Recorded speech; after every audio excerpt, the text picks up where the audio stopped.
अभिवादन स्वीकार कीजिए ब्रजेश मिश्रा का। और आप देखना शुरू कर चुके हैं द डिबेट। बहनों भाइयों, 5 राज्यों में से 2 के चुनाव प्रचार आज समाप्त हो चुके हैं। अब जब 5 बजे के बाद प्रचार कार्य थम गया है और परसों यहां पर मतदान होने जा रहा है 17 तारीख को। मध्य प्रदेश की 230 सीटें, सबसे बड़ा स्टेक होल्डर, और उसके साथ लगा हुआ राज्य छत्तीसगढ़, वहां की 70 सीटों पर मतदान परसों सुबह होगा और ये तय हो जाएगा कि इस बार किसकी सरकार बन रही है। क्या भूपेश बघेल रिपीट हो रहे हैं या भूपेश बघेल की सरकार जा रही है। मध्य प्रदेश का मुकाबला सबसे रोचक और दिलचस्प हो गया है और यहाँ की राजनीति इस बार कुछ अलग ही तासीर की है। बहनों भाइयों, आज खुली चर्चा इन 2 राज्यों पर होगी और बाकी बचे 3 राज्यों के भी चुनाव पर भी हम चर्चा करेंगे। बहनों भाइयों, अब जब 5 बजे मध्य प्रदेश और छत्तीसगढ़ के चुनाव प्रचार समाप्त हो गए, अब बचा कल का दिन तैयारी का और परसों सुबह से मतदान। मध्य प्रदेश की 230 और छत्तीसगढ़ के दूसरे फेज की 70 सीटें, इस पर मतदान होना है। दिलचस्प बात यह है कि इस बार मतदाता खुला नहीं है, शांत है, बहुत ही गहरा और शांत। इस बार आपने देखा होगा कि पत्रकार लोग जब कैमरे लेकर और रिकॉर्ड कर रहे थे, अधिकांश लोग खामोश हैं। वो ये समझना चाहते हैं कि पत्रकार सुनना क्या चाहता है या लोग क्या सुनना चाहते हैं, लेकिन अपने मन की बात वोटर इस बार किसी को नहीं बता रहा है।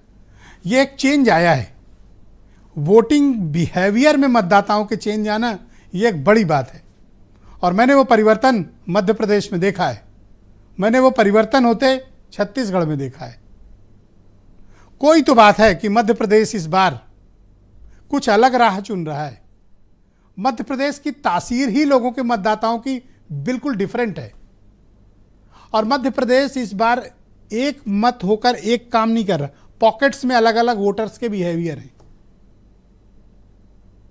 ग्वालियर रीजन अलग बिहेवियर पैटर्न है मतदाताओं का, बुंदेलखंड रीजन अलग है, मालवा साइड अलग व्यवहार कर रहा है, भोपाल से लेकर इंदौर तक का मसला अलग है।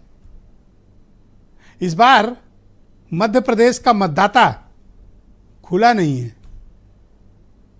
तो मध्य प्रदेश के मतदाताओं के मन में क्या है, प्रश्न यह है बहनों भाइयों।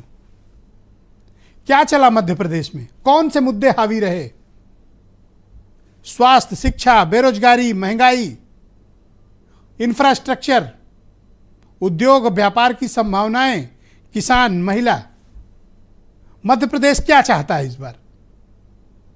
प्रेजेंट गवर्नमेंट जो भारतीय जनता पार्टी की है, उसके मुख्यमंत्री दूसरे पायदान पर हैं और नेतृत्व सामूहिक हो गया है और दिल्ली से भारतीय जनता पार्टी की केंद्रीय टीम पूरे चुनाव को कंट्रोल कर रही। लेकिन इसमें भी कोई दो राय नहीं कि जब चुनाव प्रारंभ हुआ था उस वक्त की स्थितियां और आज की स्थितियों में बीजेपी में फर्क है।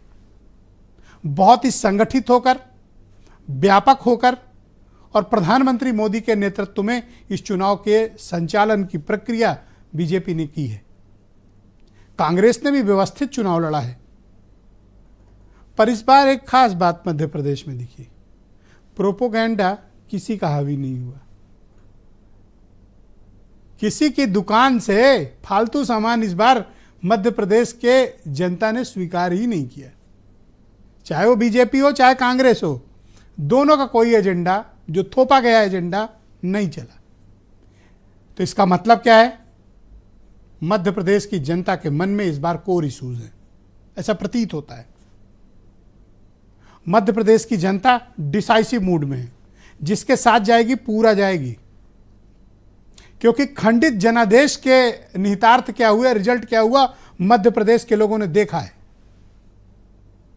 तो मध्य प्रदेश जो भी करेगा निर्णायक करेगा, चाहे बीजेपी के लिए या फिर कांग्रेस के लिए, लेकिन मध्य प्रदेश के मन में निर्णय स्पष्ट है। मैंने सैकड़ों लोगों की बात सुनी, वीडियो स्टेटमेंट सुने, बातें की लोगों से। ऐसा प्रतीत होता है कि इस बार, हो सकता है मैं गलत भी हूं, पर मुझे एक पत्रकार के नाते जो महसूस हुआ वो आपसे शेयर कर रहा हूं। मध्य प्रदेश के लोगों ने वोट किसे देना है ये चुनाव के वक्त ही डिसाइड कर लिया था। वो खुल नहीं रहे हैं, बता नहीं रहे हैं। झंडा सबका उठ रहा है, रैली में सबकी भीड़ जा रही है, लेकिन उनके मन में है कि वोट किसे देना है, ये वो तय किए बैठा हुआ है मतदाता। क्योंकि कई पत्रकारों की तमाम कोशिशों के बावजूद मतदाता खुल नहीं रहा है, किसी को क्लियर कट एज देते दिखाई नहीं दे रहा है।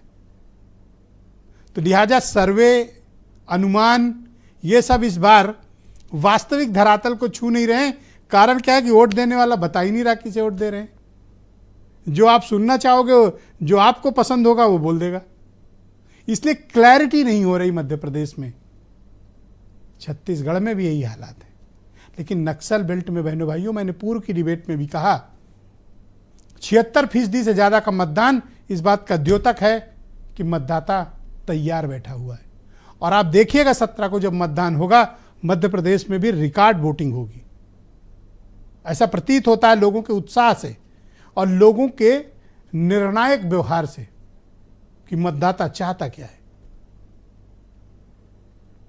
राजस्थान, तेलंगाना में तो आमने सामने का मुकाबला है और पहली बार के चंद्रशेखर राव को कांग्रेस ने घेर लिया है वहां पे।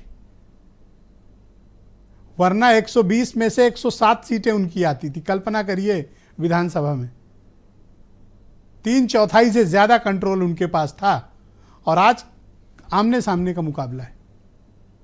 बीजेपी तेलंगाना के गेम से आउट है, लेकिन राजस्थान में कांग्रेस पर उभारी पड़ रही है। अभी कांग्रेस राजस्थान में बीजेपी के भारी होने की काट भी नहीं खोज पा रही।